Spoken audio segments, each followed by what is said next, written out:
नमस्कार दोस्तों, वंदे मातरम, जय हिंद। दोस्तों, इस वीडियो श्रृंखला के 5वें भाग में आपका बहुत बहुत स्वागत है। इससे पहले के 4 भागों में हमने ईसा पूर्व से लेकर 1526 ईस्वी तक के राजनीतिक इतिहास का कालक्रम देखा।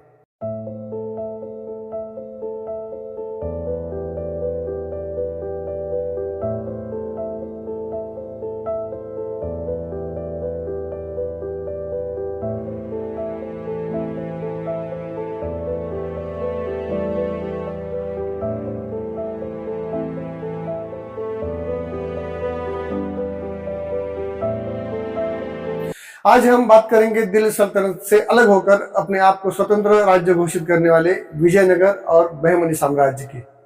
दोस्तों, आज मैं आपसे फिर एक बात दोहराना चाहूंगा कि हम राजनीतिक इतिहास का कालक्रम देख रहे हैं, उसे डिटेल्स में नहीं समझ रहे हैं।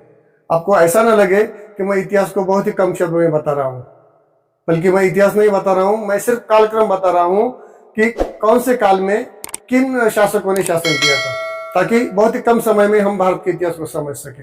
दोस्तों, आगे चलने से पहले मेरा आपसे निवेदन है कि यह वीडियो देखने से पहले आप इस वीडियो श्रृंखला के पहले 4 भाग जरूर देखिएगा, ताकि आप इस राजनीतिक इतिहास के कालक्रम को अच्छी तरह से समझ सके।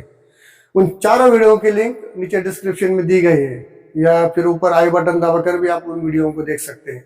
तो दोस्तों, जैसा कि हमने देखा कि दिल्ली सल्तनत का सर्वाधिक विस्तार मोहम्मद बिन तुगलक के काल में हुआ था, और दिल्ली सल्तनत की विघटन की प्रक्रिया भी इसी के काल में शुरू हुई। दिल्ली सल्तनत के विघटन की शुरुआत दक्षिण भारत से हुई, जहां मदुराई के तुगलक गवर्नर जलालुद्दीन अहसन शाह ने विद्रोह किया और 1334 ईस्वी में अपने स्वतंत्र मदुराई सल्तनत की स्थापना की थी। उसके ठीक बाद 1336 ईस्वी में हरिहर और बुक्का, इन दोनों भाइयों ने दिल्ली सल्तनत के खिलाफ विद्रोह किया और अपने स्वतंत्र विजयनगर साम्राज्य की स्थापना की। विजयनगर साम्राज्य की स्थापना के 1 दशक बाद तुगलक सरदार अमीरान-ए-साधा ने दिल्ली सल्तनत से विद्रोह किया और 1346 ईस्वी में दक्कन में अपने स्वतंत्र बहमनी साम्राज्य की नींव डाली। उधर पूर्व में बंगाल में भी विद्रोह हो उठे थे। हालांकि संपूर्ण सल्तनत काल में सर्वाधिक विद्रोह बंगाल में ही हुए थे। मोहम्मद बिन तुगलक के काल में 1338 ईस्वी में बंगाल दिल्ली सल्तनत से अलग हो गया था। फिर 1394 ईस्वी में ख्वाजा जहां के नेतृत्व में जौनपुर सल्तनत दिल्ली सल्तनत से अलग हो गया। 1401 ईस्वी में हुसैन खां गोरी ने मालवा को अपने दिल्ली सल्तनत से अलग कर लिया और अपना स्वतंत्र राज्य स्थापन कर लिया। इसी तरह से मेवाड़, मारवाड़, गुजरात, खानदेश जैसे प्रदेशों ने भी खुद को दिल्ली सल्तनत से अलग कर लिया और अपने अलग अलग राज्य की स्थापना की। इन विद्रोहों की वजह से दिल्ली सल्तनत कमजोर पड़ चुका था, और ऐसे कमजोर समय में ही बाबर का भारत में आगमन हुआ था, तो बाबर के लिए देश का पूरा मैदान खाली पड़ा था। दिल्ली सल्तनत के काल के दौरान जिन राजवंशियों ने खुद को स्वतंत्र घोषित कर लिया था, उनमें सबसे 2 राज्य प्रमुख थे, विजयनगर साम्राज्य और बहमनी साम्राज्य। तो आज हम इन्हीं 2 राजवंशों के बारे में बात करेंगे। 1336 ईस्वी में विजयनगर राज्य की स्थापना भारत के इतिहास की एक महान घटना थी, विशेषतः दक्षिण भारत के इतिहास में। हरिहर एवं बुक्का नामक 2 भाइयों ने इस साम्राज्य की स्थापना की थी। ये दोनों भाई पहले वारंगल के काकतीय राज्य के सामंत थे और बाद में काम्पिली राज्य में वो मंत्री बने थे। और जब मोहम्मद बिन तुगलक ने काम्पिली राज्य पर आक्रमण किया था और उसे जीत लिया था, तब इन दोनों भाइयों को उसने बंदी बना लिया था, लेकिन बाद में फिर उनको रिहा कर दिया और उनको दक्षिण में हो रहे विद्रोह को दबाने के लिए भेज दिया गया। आगे चलकर इन दोनों भाइयों ने दिल्ली सल्तनत के खिलाफ विद्रोह किया, बगावत की और 1336 ईस्वी में तुंगभद्रा नदी के दक्षिण के भाग पर अपना स्वतंत्र विजयनगर साम्राज्य स्थापित किया। विजयनगर साम्राज्य पर कुल 4 राजवंशों ने शासन किया था, जिनमें पहला राजवंश था संगम राजवंश, जिसकी स्थापना हरिहर एवं बुक्का ने की थी।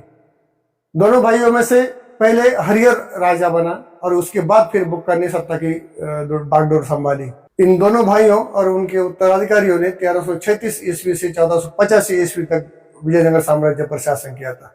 फिर इनके बाद शासन करने वाला दूसरा राजवंश था सालू राजवंश, जिसकी स्थापना नरसिंह सालू ने की थी, और इन्होंने 1485 ईस्वी से लेकर 1505 ईस्वी तक विजयनगर पर शासन किया था। विजयनगर पर शासन करने वाला तीसरा राजवंश था तुलु राजवंश, जिसकी स्थापना नरसिंह ने की थी, वीर नरसिंह ने। इस राजवंश ने 1505 से 1570 ईस्वी तक शासन किया था, और विजयनगर पर शासन करने वाला अगला चौथा और आखिरी राजवंश था अरवली राजवंश, जिसकी स्थापना 1570 ईस्वी में तिरुमल ने की थी। अरविडू वंश के शासकों ने 1570 से 1650 ईस्वी तक विजयनगर पर शासन किया था।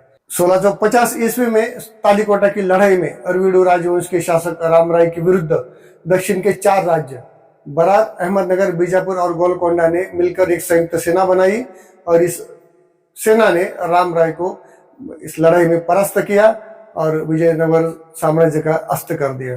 तुगलक काल में सल्तनत से अलग होने वाला दूसरा महत्वपूर्ण राज्य था बहमनी साम्राज्य। मोहम्मद बिन तुगलक के शासनकाल में जफर खान नामक एक सरदार ने 1347 ईस्वी में दिल्ली सल्तनत के खिलाफ विद्रोह कर अपने अलग बहमनी राज्य की स्थापना की थी और अब अलाउद्दीन हसन बहमन शाह की उपाधि से वो गद्दी पर बैठा था।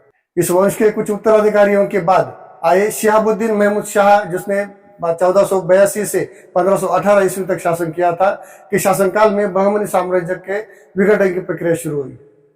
उसने अपने एक दरबारी कासिम बरीद को वजीर के पद पर नियुक्त किया था और इसी नियुक्ति से बहमनी साम्राज्य का विघटन शुरू हुआ, तेजी से विघटन शुरू हुआ। बहमनी साम्राज्य के अनेक उत्तराधिकारियों के बाद आने वाला कलीमुल्ला शाह बहमनी साम्राज्य का आखिरी शासक था। 1527 ईस्वी में उसकी मृत्यु के साथ ही बहमनी साम्राज्य का अंत हुआ।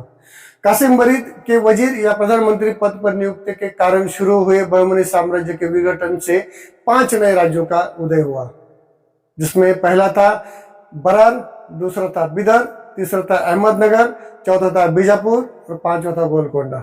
हालांकि इन्होंने एक साथ अपने आपको बहमनी साम्राज्य से अलग नहीं किया था, बल्कि वे सारे अलग अलग समय पर बहमनी साम्राज्य से अलग हुए थे और इस तरह बहमनी साम्राज्य से अलग होने वाला पहला राज्य था बरार और आखिरी राज्य था बिदर। साम्राज्य से अलग होने वाला पहला राज्य बरार, जिसकी स्थापना 1484 ईस्वी में फतेहुल्लाह इमाद शाह ने की थी और उसने बहमनी साम्राज्य के खिलाफ विद्रोह किया और बरार में अपने स्वतंत्र राज्य स्थापित करके इमाद शाही वंश की नींव डाली। इमाद शाही वंश के शासकों ने 1484 ईस्वी से 1574 ईस्वी तक शासन किया था और फिर 1574 ईस्वी में अहमदनगर ने इस राज्य को हड़प लिया। बहमनी साम्राज्य से अलग होने वाला दूसरा राजवंश था बीजापुर। बीजापुर के सूबेदार यूसुफ आदिल खान ने 1489 ईस्वी में बीजापुर को स्वतंत्र घोषित कर अपने आदिल शाही वंश की नींव डाली थी। इस वंश के शासकों ने 1686 ईस्वी तक शासन किया था। फिर 1686 ईस्वी में औरंगजेब ने बीजापुर को जीतकर मुगल साम्राज्य में सम्मिलित किया। साम्राज्य से अलग होने वाला तीसरा राज्य, बहमनी से अलग होने वाला तीसरा राज्य था अहमदनगर। बहमनी साम्राज्य का वजीर मलिक अहमद ने 1490 ईस्वी में बहमनी साम्राज्य से अलग होकर अपने स्वतंत्र अहमदनगर राज्य की स्थापना की थी और इसी के साथ अपने निजाम शाही वंश का भी नींव डाली। निजाम शाही शासकों ने 1490 ईस्वी से 1633 ईस्वी तक अहमदनगर पर शासन किया। मुगल बादशाह शाहजहां ने 1633 में अहमदनगर को जीतकर मुगल सल्तनत में मिला लिया। गोलकोंडा एक चौथा ऐसा राज्य था जो बहमनी साम्राज्य से अलग हुआ था। इस राज्य की स्थापना वारंगल राज्य के खंडहरों पर हुई थी।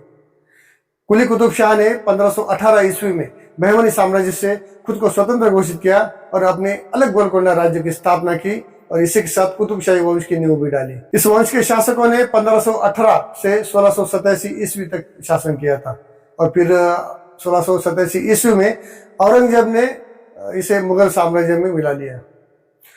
बहमनी साम्राज्य से अलग होने वाला आखिरी 5वां राज्य था बिदर। 1526 ईस्वी में अमीर अली बरीद ने बिदर को स्वतंत्र घोषित करके बरीद शाही वंश की स्थापना की। आगे 1618 ईस्वी में बीजापुर ने इस राज्य को हड़प लिया।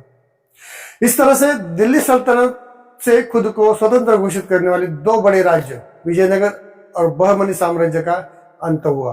तो दोस्तों, आज के लिए इतना ही। वीडियो को लाइक कीजिए, शेयर कीजिए, कमेंट जरूर कीजिएगा और अगर चैनल को सब्सक्राइब नहीं किया है, चैनल पर नए हैं तो चैनल सब्सक्राइब जरूर कीजिएगा। तो जल्दी मिलेंगे अगली वीडियो के साथ, जिसमें हम देखेंगे कि किन परिस्थितियों में भारत में मुगल साम्राज्य की स्थापना हुई, उसका विस्तार हुआ और किस कारण और किस तरह से मुगल साम्राज्य का पतन हुआ। तब तक के लिए नमस्कार दोस्तों, वंदे मातरम, जय हिंद।